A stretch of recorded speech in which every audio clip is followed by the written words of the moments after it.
Christy, California Governor Jerry Brown spending 6 days here in China focusing on fighting climate change, including making a stop here in Beijing for a clean energy conference. But he also had the chance to visit with President Xi Jinping of China for about 45 minutes, where the governor said they primarily talked about, as you might expect, fighting climate change. He also said they talked about making joint investments directly between China and California, and also about California's emerging electric automobile industry. And on its face, Christy, it might not seem that strange that the governor of California would meet directly with the Chinese leader, given that California in its own right is actually the sixth largest economy in the world. But the fact is, it is unusual for Chinese President Xi Jinping to meet with anyone not at the federal level. But here's the thing.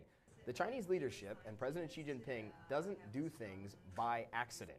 Governor Brown is one of the largest, most vocal critics of the Trump administration's decision to withdraw from the Paris Climate Accords. He's been extremely vocal both here in Beijing and back home in the United States since the Trump administration made that decision. And so what some analysts are saying is by taking that meeting with the governor, the Chinese leader, Xi Jinping, is actually trying to send a thinly veiled message to the Trump administration saying maybe they didn't make the right decision leaving that agreement. Now, Governor Brown did say that President Xi did not specifically criticize the U.S. Decision to leave the Paris Climate Agreement, and so we asked him why he thought that was. Why aren't the Chinese being more critical, more vocal against the Trump administration? First of all, just from a diplomatic point of view, you don't meet the governor of the largest state of America and then criticize the president. I don't want to do that. What we want to do is forge a partnership to deal with the existential threat to the world. This climate change is not about building your base. It's not about appealing to your party. It's about dealing with the changes that humanity is facing.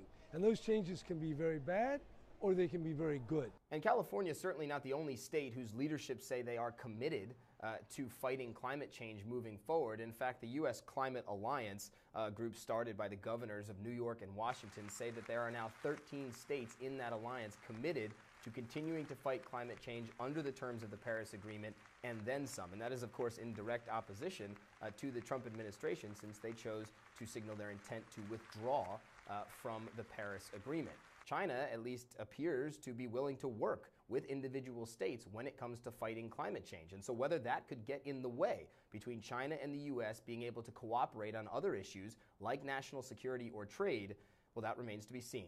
Christy?